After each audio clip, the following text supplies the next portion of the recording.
There is no more sleep for Erik ten Hag as INEOS is demanding for a reaction from him and the players ahead of the next two games. That's FC Porto and Aston Villa. Dark, dark, dark, early in the morning. Dark, dark, dark. Eric isn't coming. Dark, dark, dark. Is trouble looming? Welcome to the United Sport. My name is Webb. Now that you see right there is an image of Erik ten Hag arriving at Carrington early in the morning when it was still dark to start trying to forge a way back, a response and a reaction from his team as Manchester United just got obliterated, beaten and battered, call it whatever you like, by a team that has no right beating us that way at Old Trafford. So it's a troublesome period for Erik ten Hag and the players as INEOS, who came out and clearly stated they are backing him. Of course, they always say this. That is the professional thing to say. But came up, backed him. But it is said now, we gather that they expect a reaction from him and the team in the next two games that we have in the Europa League and in the English Premier League, guys. It's a tough call that. But listen, of course, the trollers will always be there. Erik ten Hag is being trolled unacceptably. People are now comparing him to Gary Neville. Remember Gary Neville's infamous spell at Valencia as manager, where he bowed out and said he will never dare try to be a manager again. 28 games, 11 losses, 39 goals, 38 goals conceded. Ten Hag has, in the last 28 games, lost 13, scored 35 goals, and conceded 45. Now, the goal difference in the Premier League alone for Man United, by the way, is negative already. Now, this is unacceptable. Now, we know they are working on something. They are working on a project that was agreed between him and INEOS, like he reminded us. But guys, it cannot be a guarantee that he will keep his job because of that. He has got to show signs that the project is headed in the right direction. Now, it is said now they have given him sort of an ultimatum that the performances in the next two games, if we don't have a reaction, if we don't get a reaction out of the players, certainly things will be bad for him, because it's possible that you've been trusted with a project and you fail in the project. So the thing is, you've got to quickly make decisions and move. Of course, INEOS certainly have got replacements lined up. Certainly, we know that they admired Gary Southgate for a long time. Nobody wants Southgate at Man United. We know that they liked Graham Potter, who is still unemployed. We know that he was one of their first preferred options. We do know that that the fans of Man United, many of them do want to see Ole Gunnar Solskjaer back. We also know that Zinedine Zidane is another wanted player. I'm one of those who is for Zinedine Zidane. Then we know as well that INEOS spoke to Thomas Tuchel when Erik ten Hag's job situation was still, a thing of debate. So it cannot be a peaceful place for him to be. They betrayed him before. They can betray him again, if you would call it that. But if you're not performing and you're sacked by a club, certainly it's not betrayal. Of course, United would have to pay him quite a lump sum if they sacked him. But I mean, that wouldn't be the issue. That wouldn't be the issue. What the issue is Man United trying to get results, and they are willing to go the extra mile to get that happening. Now, I was seeing, and of course, the Daily Mail and how they be. I told you of how he's being trolled by these British media. They've never wanted him, to be honest. And I know, I get it. Most of us question him and all. I don't think it's time to sack him. By the way, I don't think it's really the time to sack him. I feel like there have been subtle improvements, and if it's a new project that you're trying to work on, you want to give it a bit of time. I don't think we've got to that point of let's just give up. I think he still deserves some little benefit of a doubt, a little bit. And again, for me, the two games are okay. They'll give us an idea, and a reaction doesn't mean us obliterating FC Porto. It means looking at players who are doing something good, but consistently. I think also the lack of consistency is a problem. But also even in his decisions and substitutions and his tactics, those will show us a reaction.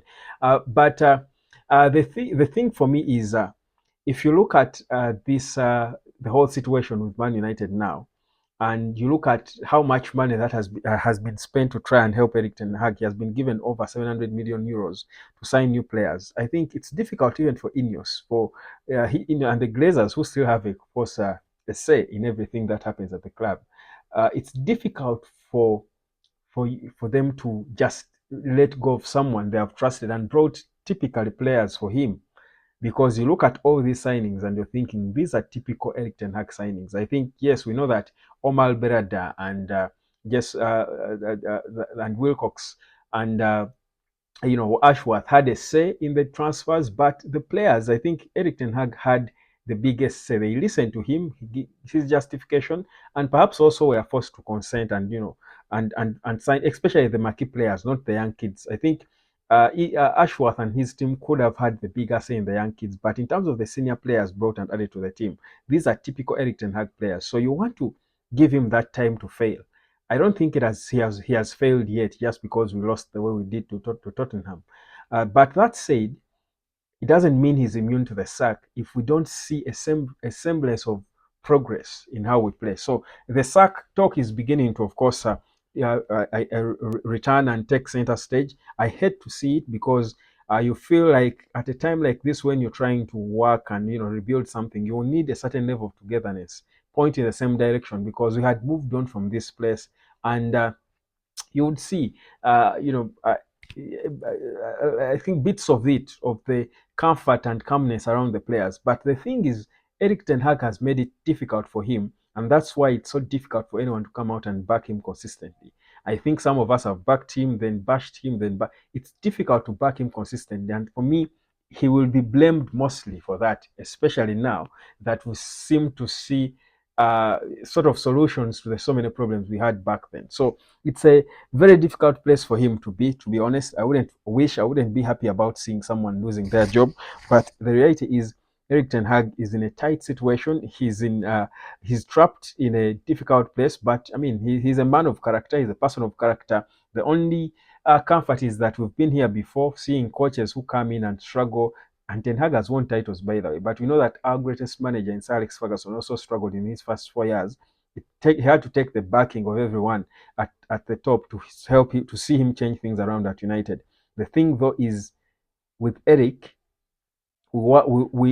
it's a different time. Back then there was no social media. The scrutiny was not. It was only on the match days that you would see the scrutiny.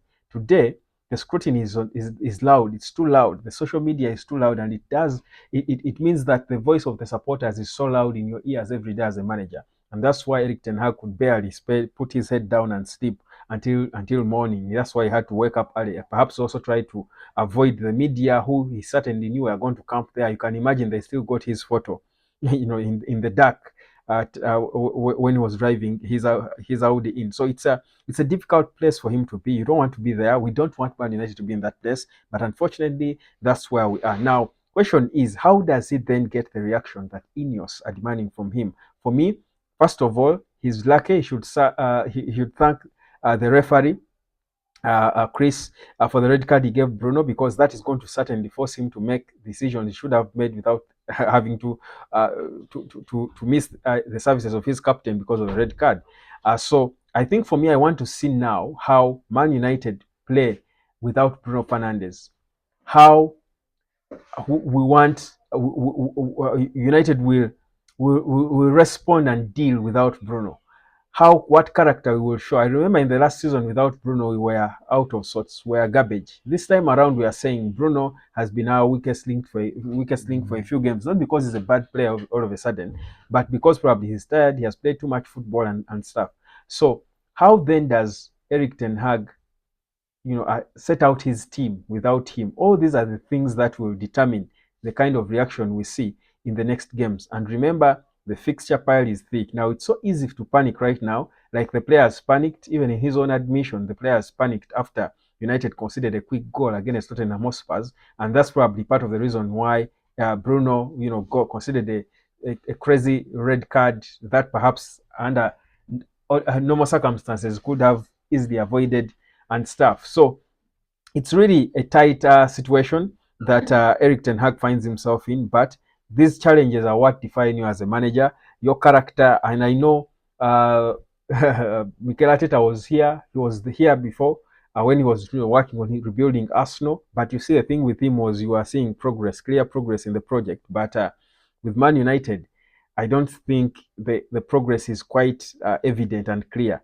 But I still think we can be a little patient with him and see how it goes. The next two games will have a huge bearing on where it goes. I thought we played, by the way, decently well against Crystal Palace, despite the goalless draw. I don't know why we can't have such performances consistently and just improve on them. But again, football is not an event. It's a process, and you either trust the process or don't trust it and make a decision and move. So what exactly is INEOS going to do? Let's wait for it. My name is Webb. This is the Net Hero Sport. Like, share, and subscribe. Football. Bloody hell.